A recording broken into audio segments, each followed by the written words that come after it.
அனைத்துலக உயிரோடை தமிழ் ILC தமிழ் உயிரோடை தமிழில் அன்பர்களே உலக நகர்வல் நிகழ்ச்சியில் இணைந்திருக்கிறீர்கள். உலக நகர்வல் நிகழ்ச்சியில் பிரித்தானியாவிலிருந்து போரியல் ஆய்வாளர் அரசு அவர்கள் இணைகிறார். வணக்கம் அரசு அவர்களே. வணக்கம் நானே. அனைத்துலக உயிரோடை தமிழ் உறவுகளுக்கு அன்பு வணக்கம். இன்னொரு உலக நகர்வல் நிகழ்ச்சியில் இணைந்திருக்கின்றோம். தொடர்ந்து நாங்கள் ஈரான், இஸ்ரேல், அமெரிக்காவுக்கு இடையிலான போர் தொடர்பான நிலைமைகளை பார்ப்போம். போர் 10வது நாள் தொடர்ந்து கொண்டிருக்கின்றது. காலை நேற்று இரவு தொடர்ந்து தாக்குதல்கள் நடைபெற்றது. ஏவுகணை தாக்குதலில் பாரிய சேதங்கள் ஏற்பட்டிருக்கின்றது. இரண்டு தரப்பிலும் சேதங்கள் ஏற்பட்டிருப்பது போல் தெரிகின்றது. குறிப்பாக இஸ்ரேல் பக்கத்தில் தாக்குதலினூடாக மின்சாரம் முற்றுமுழுதாக துண்டிக்கப்பட்டிருப்பது போல் தெரிகின்றது. முதலில் எங்களுடைய உறவுகளுக்கு இப்பொழுது என்ன நிலைமை இருக்கின்றது? ஈரான் மற்றும் மத்திய கிழக்கு நாடுகளில், இஸ்ரேலில் என்ன நிலைமை, கள நிலை என்ன என்பதை கூறுங்கள். நேற்று இரவு அதாவது புதிய ஆன்மீக தலைவரான மொய்டபா ஹமேனியை நியமித்த பிற்பாடு அவரின் அறிவிப்பு வந்த போது ஈரானில் மக்கள் வீதிகளில் மிகப்பெரிய ஒரு கொண்டாட்டங்களை மேற்கொண்டிருந்த அதே சமயம் ஈரான் தனது நவீன 4 ஏவுகணைகளை ஒரு தொகுதியாக இஸ்ரேலை நோக்கி ஏவியிருந்தது. அது மட்டுமல்லாது அருகிலுள்ள நாடுகள் சவுதி அரேபியா, பஹ்ரைன், UAE போன்ற நாடுகள் மீதும் ஏவியிருந்தது. கொரம்ஷார் ஏவுகணை, ஃபெட்டா, ஹிஸ்புல்லா, காதர் என்ற 4 வகையான ஏவுகணை. இதுல கொரம்ஷார் ஏவுகணை கிட்டத்தட்ட 80 குண்டுகளை சுமந்து செல்லும். காதர் ஏவுகணை கிட்டத்தட்ட 20 குண்டுகளை சுமந்து செல்லும் என்று இஸ்ரேலில் 15 வெடிப்பதிர்வுகள் கேட்டதாகவும் உடனடியாகவே அங்கு மின்சாரம் துண்டிக்கப்பட்டு விட்டதாகவும் டெல் அவிவ் பகுதியில் தெரிவித்திருக்கின்றார்கள். அங்கு மீட்பு படையினர் விரைந்திருந்தனர். கிட்டத்தட்ட இஸ்ரேல் 154 பேர் காயமடைந்ததாகவும் அதில் 112 பேர் வைத்தியசாலையில் இன்னும் இருப்பதாகவும் இஸ்ரேல் தெரிவித்திருந்தது. அதே சமயம் இங்க பஹ்ரைன் மனமா பகுதியில் இருக்கின்ற பேப்கோ ஆயில் நிறுவனத்தின் மீது மேற்கொள்ளப்பட்ட தாக்குதலில் அந்த ஆயில் களஞ்சியங்கள் எரிந்து கொண்டிருப்பதை பார்க்கக்கூடியதாக இருந்தது. ஈரான் சொல்கிறது அது அமெரிக்காவின் 5வது ஃபிளீட்டுக்கான ஆயில் ஸ்டோரேஜ் ஃபெசிலிட்டிஸ் என்று கூறுகிறது. அதே போல சவுதி அரேபியாவில் சயபா ஆயில் டிப்போட் மீதும் தாக்குதல் நடத்தப்பட்டிருந்தது. அதுவும் எரிந்து கொண்டிருந்தது. UAE-ல எஃபோசாட் ஆயில் நிறுவனத்தின் மீது தாக்குதல் நடத்தப்பட்டிருந்தது. அதே போல குவைத் பகுதியிலும் தாக்குதல்கள் இடம்பெற்றிருந்தன. இந்த பஹ்ரைன் பகுதியில் அமெரிக்காவின் பேட்ரியாட் ஏவுகணை ஈரான் ஏவுகணையை இடைமறிக்க ஏவப்பட்ட போது அது குடிமனைகளுக்கு வீழ்ந்து அதிலும் கிட்டத்தட்ட 32 பேர் காயமடைந்ததாகவும் பல வீடுகள் சேதமடைந்ததையும் பார்க்கக்கூடியதாக இருந்தது. இஸ்ரேல் முழுவதும் நேற்றிரவு முழுக்க மின்சாரம் துண்டிக்கப்பட்டிருந்ததாக கூறப்பட்டிருக்கின்றது. இஸ்ரேலிடம் இப்போது தரையிலிருந்து இந்த ஏவுகணைகளை அல்லது ஆளில்லாத தாக்குதல் விமானங்களை தடுப்பதற்குரிய ஏவுகணைகளின் பற்றாக்குறை நிலவுவதால் இப்போது இஸ்ரேல் F-16 ரக விமானங்களை வானிலிருந்து இந்த ஏவுகணைகளை சுடுவதற்கு இப்போது பயன்படுத்தி இருக்கின்றது. பிரித்தானியாவும் அவ்வாறுதான் சொல்கின்றது. தாங்கள் ஈராக் பகுதியில் தங்கள் டைபூன் விமானங்கள் மூலம் சில ஆளில்லாத தாக்குதல் விமானங்களை சுட்டு வீழ்த்தியதாக. எவ்வளவத்தை சுட்டு வீழ்த்துவதென்றால் இங்க ஒரு பிரச்சனை என்னன்னு சொன்னால், இந்த ஆளில்லாத தாக்குதல் விமானங்கள் ஒரு நாளைக்கு 100 தயாரிக்கலாம். மினிமம் அவங்க 100 தயாரிக்கலாம். எல்லாம் அண்டர் கிரவுண்ட் ஃபெசிலிட்டிஸ், அண்டர் கிரவுண்டுக்குள்ள இருந்தே தயாரிக்கலாம். அப்போ ஒவ்வொரு நாளும் 100 தயாரிச்சு கொண்டிருந்தால் இந்த F-15, F-16, டைபூன், ரஃபேல் என்று சொல்லி இந்த விமானங்களை கொண்டு சுடுவதென்பது பொருளாதார ரீதியில் கட்டுப்படியாகாத என்ற ஒரு நிலையாகத்தான் இருக்கும். இப்ப நீங்க பார்த்தீர்கள் என்று சொன்னால் இதில் இப்ப ஈரானை பொறுத்தவரையில், அதாவது இந்த தற்போதைய தாக்குதல்களை பொறுத்தவரையில் பொருளாதாரத்தில், அதாவது இந்த போர் மட்டும் செலவினம் இல்லை. இப்போ ஒரு வாரம் முடிந்த நிலையில் இந்த போர் ஒரு வாரத்துக்கு ஆயுத செலவு மட்டும் 6 பில்லியனை தாண்டி, $6 பில்லியன் தாண்டி இருப்பதாக கூறப்படுகின்றன. இப்போது இன்று காலை ஆயில் விலைகள் கிட்டத்தட்ட 100, சில இடங்களில் $100, $104, $109 உயர்ந்திருக்கின்றது. இன்னும் சில நாட்களில் அது $120, $150 தொடலாம் என்றும் கூறப்படுகின்றது. 200க்கு போனாலும் ஆச்சரியப்படுவதற்கு இல்லை. ஏனென்று சொன்னால் காமூஸ் ஜலசந்தி இன்று வரையிலும் இன்னும் திறக்கப்படவில்லை என்றுதான் கூறப்படுகின்றது. இஸ்ரேலால் தனது மக்களை பாதுகாக்க முடியாது என்ற ஒரு நிலை ஏற்பட்டிருக்கின்றது. ஏனென்று சொன்னால் ஏர்லி வார்னிங் சிஸ்டம், ரடார்கள் அளிக்கப்பட்டிருப்பதால் இப்போது ஏவுகணைகளை வருவதை கூட அவர்களால் கண்டறிந்து சொல்ல முடியாத நிலையாக இருக்கின்றது. இப்ப பஹ்ரைன் தனது 2 மில்லியன் மக்களையும் ராத்திரி ஒரு ஃபுல் லாக்டவுன் மாதிரி தான் மக்களை வீட்டுக்குள் இருக்குமாறு கூறியிருந்தது. அமெரிக்காவின் 2 விமானங்கள் ஈராக்கில் தரையிறங்கி இருக்கின்றன, அங்கு இருக்கிற அமெரிக்க மக்களையும் ஊழியர்களையும் வெளியேற்றுவதற்கு. அதே போல சவுதி அரேபியாவிலும் இருந்து அமெரிக்க தூதரக அதிகாரிகள் மற்றது மக்களை வெளியேறுமாறு அமெரிக்கா தெரிவித்திருக்கின்றது. இப்போ ஒயில் விலை 21%, ஏர் ஃபியூவல் 87%, LNG 101% உயர்ந்திருக்கின்றது. டேங்கர்ஸுக்கான கட்டணங்கள் இப்போது 200%, கேரியர்ஸுக்கான கட்டணங்கள் 529%, அலுமினியம் 20%, பசளைகள் 36%, நத்தான்ற கெமிக்கல்ஸ் 36% என்று எல்லா பொருட்களின் விலைகளும் ஏறுவது மட்டுமல்லாது பிரித்தானியாவில் சொல்லப்படுகிறது இன்னும் ஒரு 2 நாளைக்கு தான் கேஸ் கையிருப்பில் இருக்கிறது என்று சொல்லி, அப்படி இல்லை என்று சொன்னால் ரிசர்வை வெளியிட வேண்டும் என்று. அதே போல ஸ்பெயினில மிக அதிக அளவில் மக்கள் வரிசைகளில் காத்திருப்பதாக, எரிபொருட்களாக காத்திருப்பதாக கூறப்படுகின்றது.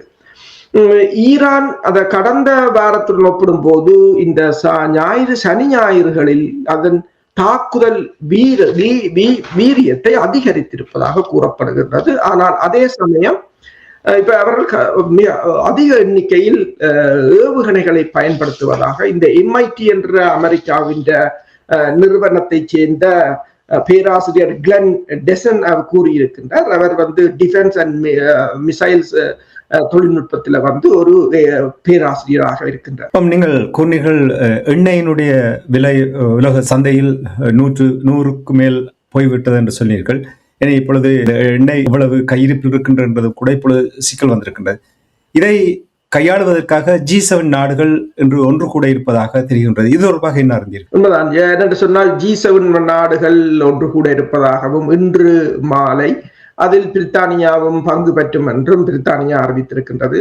இப்போது அவர்கள் தங்கள் கையிருப்புகளில் இருக்கின்ற எண்ணெய்களை எவ்வாறு பயன்படுத்துவது இந்த மக்களின் தற்போதைய நிலையை. ஏனென்று சொன்னால் இங்க நீங்கள் ஃபியூவல் ஸ்டேஷன் பார்க்கலாம், எல்லா இடத்திலும் விலைகள் அதிகரித்து கொண்டு போகிறது.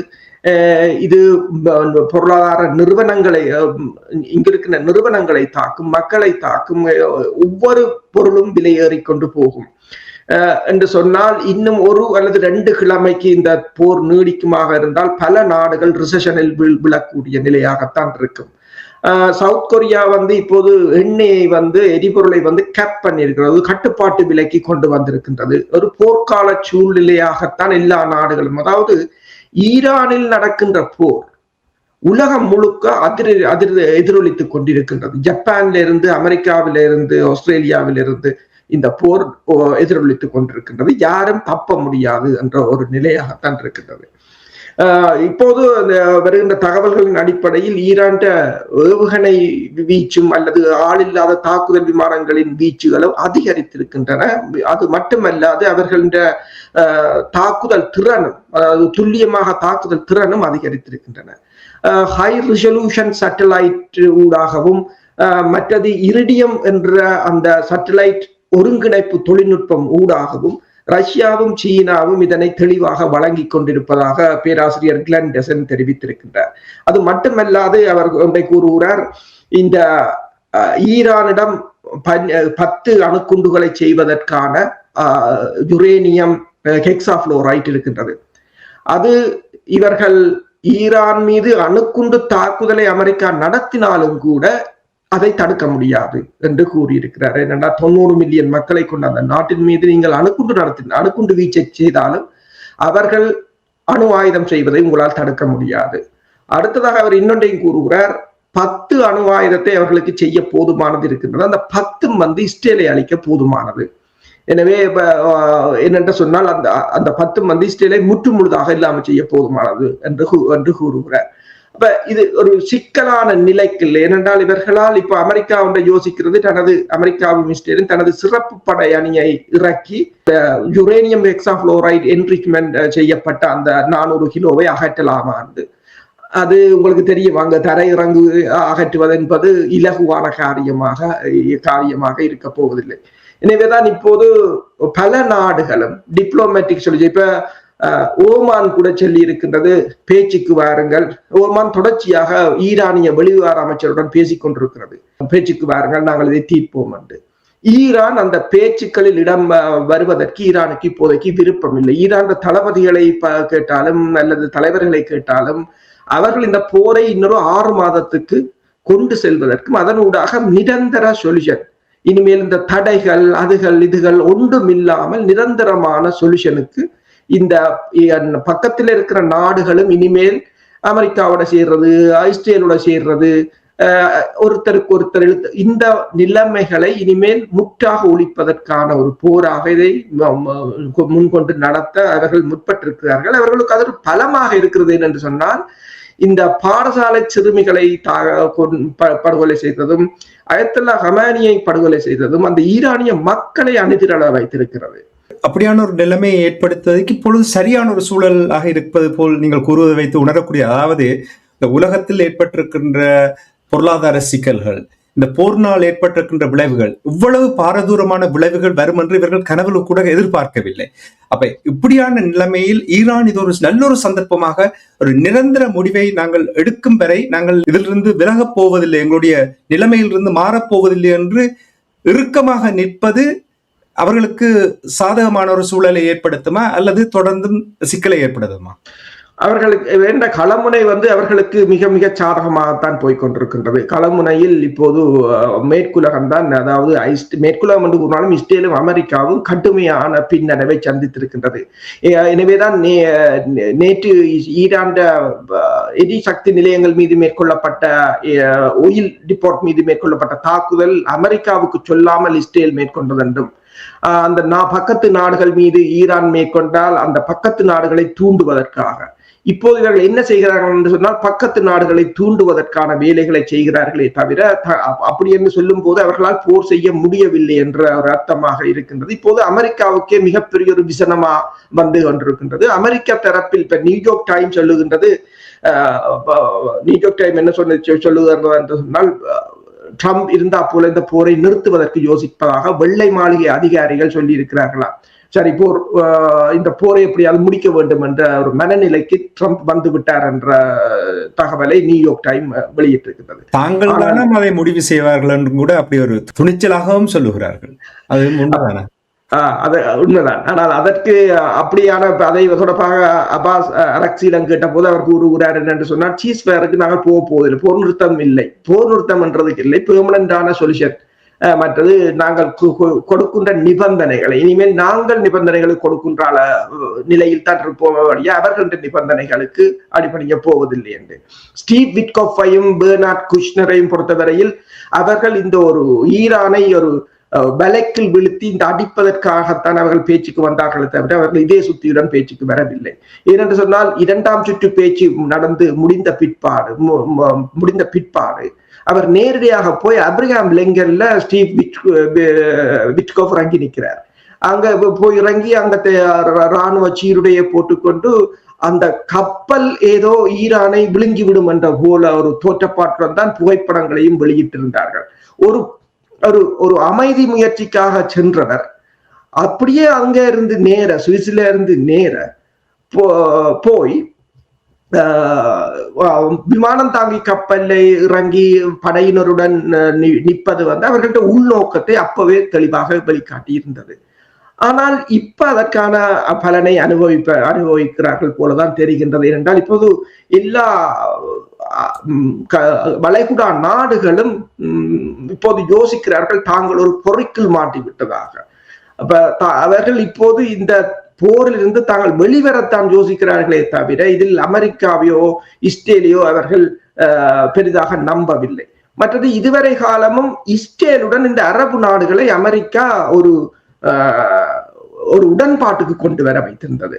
இஸ்ரேலுடன் சவுதி அரேபியா, UAE போன்ற நாடுகள் ஒரு உடன்பாடுகளை, நட்புறவுகளை பேணுகிற நிலைக்கு வந்தது. ஆனால் அந்த நிலை கூட இப்போது முறிவடைகின்ற ஒரு நிலைக்கு இந்த போர் கொண்டு வந்து விட்டிருக்கிறது. நீங்கள் கூறுவதை கேட்கும் பொழுது அமெரிக்கா இப்பொழுது அவர்களுடைய தொனியில் மாற்றம் வந்து விட்டது.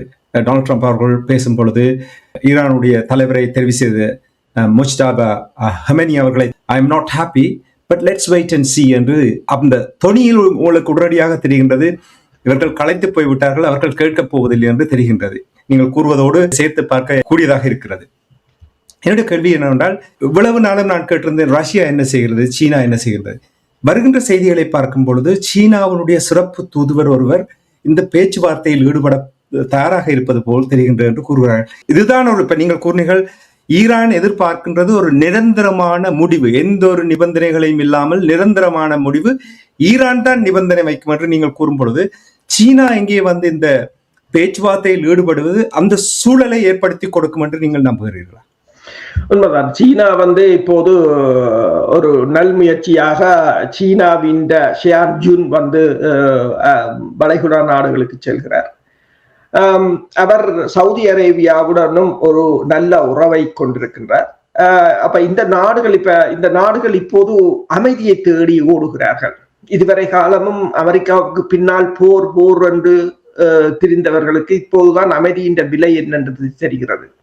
போரின் கோரமுகம் என்னென்று என்றால், போர் அடுத்த வீட்டில் நடக்கும் போது உங்களுக்கு நல்லாகத்தான் இருக்கு.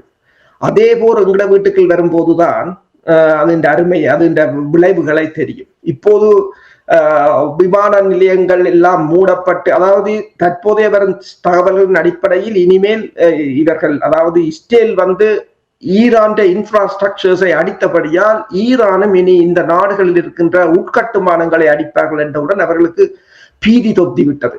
பேங்குகளோ பைனான்சியல் மார்க்கெட்டுகளோ சென்டர்களோ இண்டஸ்ட்ரீஸ் அடிச்சால் அதுக்கு பிறகு எத்தனை ஆண்டுகள் செல்லும். இதெல்லாம் எத்தனையோ ஆண்டுகளாக கட்டி எழுப்பப்பட்டவை சுற்றுலா பயணத்துறை என்றது. அதாவது இப்போது மத்திய கிழக்கு நாடை சேர்ந்த பல்கலைக்கழகத்தின் நிபுணர் ஒருவர் கேட்டதாக அல் ஜசீரா போட்டிருக்கின்றது. என்னென்று சொன்னால், சேஃப் ஹெவன் என்று சொல்றது, மிகவும் பாதுகாப்பான சொர்க்கம் என்று சொல்கிறது வளைகுடா நாடுகள்.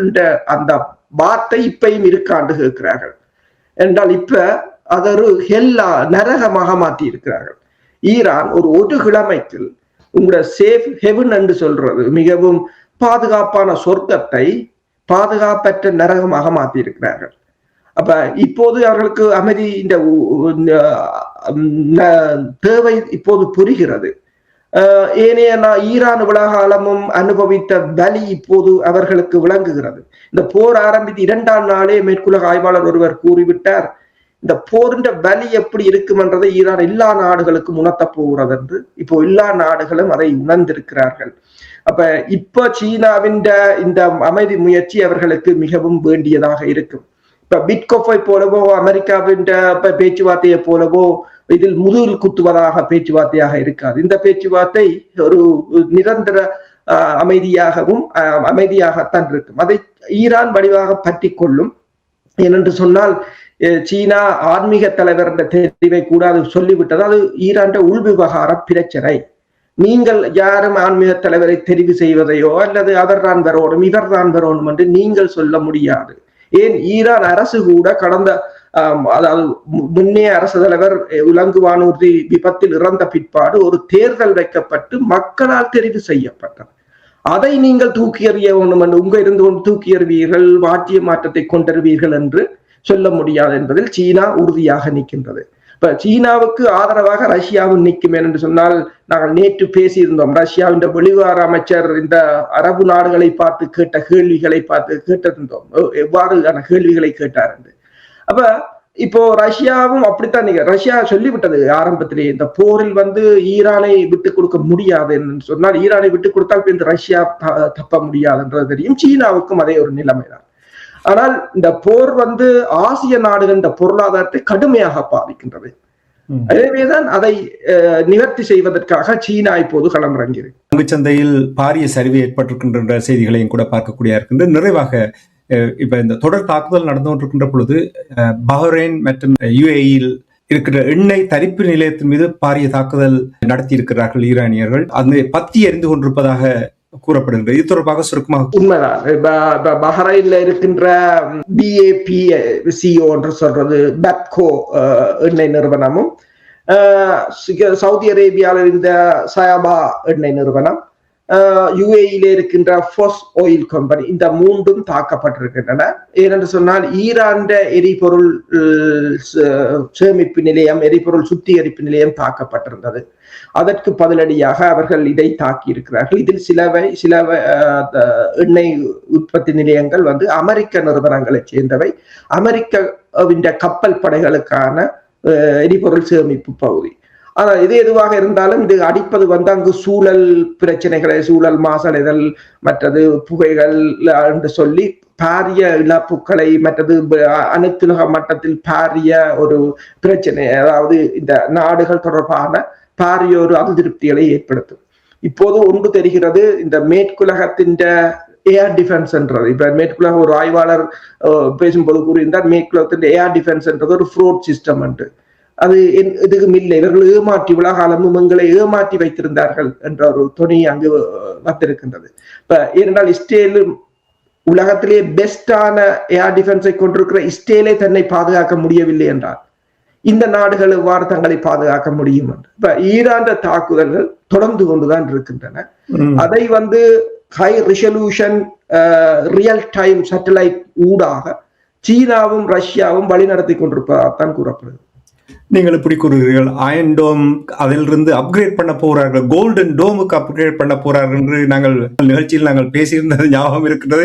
இப்படி நீங்கள் ஒரு குண்டை போட்டு விட்டிருக்கிறீர்கள். சரி, பொறுத்திருந்து பார்ப்போம். நாங்கள் தொடர்ச்சியாக இன்னும் நிறைய தகவல்கள் இருக்கின்றது. ஆனால் நாங்கள் தற்காலிகமாக இப்பொழுது நாங்கள் நிறைவு கொண்டு மதியம் மீண்டும் தொடர்ந்து இணைந்து கொள்ளலாம். ஈரான் மீது பாரபட்சம் என்று தாக்குதல்கள் நடத்தி கிட்டத்தட்ட 3100 வீடுகள் சேதமடைந்திருப்பதாக, 13 வைத்தியசாலைகள் சேதமடைந்திருப்பதாக கூட செய்திகள் வந்து கொண்டிருக்கின்றது. சுகாதார சேவைகள் இயங்கிக் கொண்டிருக்கின்ற என்று சுகாதார சேவையினுடைய அமைச்சர் ஊடகத்தில் கருத்து கூறுப்பொழுது கூறினார். நன்றி அரசர்களே. மேலதிக தகவலோடு நாங்கள் மீண்டும் மதியம் இணைந்து கொள்வோம். அதுவே நன்றி, வணக்கம். நன்றி. எமது பார்வையாளர்களுக்கு வணக்கம். மக்களின் குரலாய் ஓங்கி ஒலிக்கும் இலக்கு மின்னிதழ் மற்றும் உயிரோடை தமிழ் வானொலி ஆகிய இவ்விரு ஊடகங்களும் உங்களைப் போன்ற எமது நேயர்கள், நண்பர்களின் ஆதரவிலேயே இயங்கி வருகின்றன. மிக குறைந்த வளங்களுடன் பல இடர்கள் மற்றும் தடைகளை தாண்டி பயணிக்கும் எமது ஊடகங்களின் பணிகள் மேலும் வளர உங்களால் முடிந்த நிதி உதவியை வழங்கி இன்னும் காத்திரமான செயற்பாடுகளை முன்னெடுக்க உதவுமாறு மிகவும் பணிவன்புடன் வேண்டி நிற்கின்றோம். உங்கள் பங்களிப்பு உங்களின் உரிமை குரலாய் ஓங்கி ஒலிக்கும். நன்றி.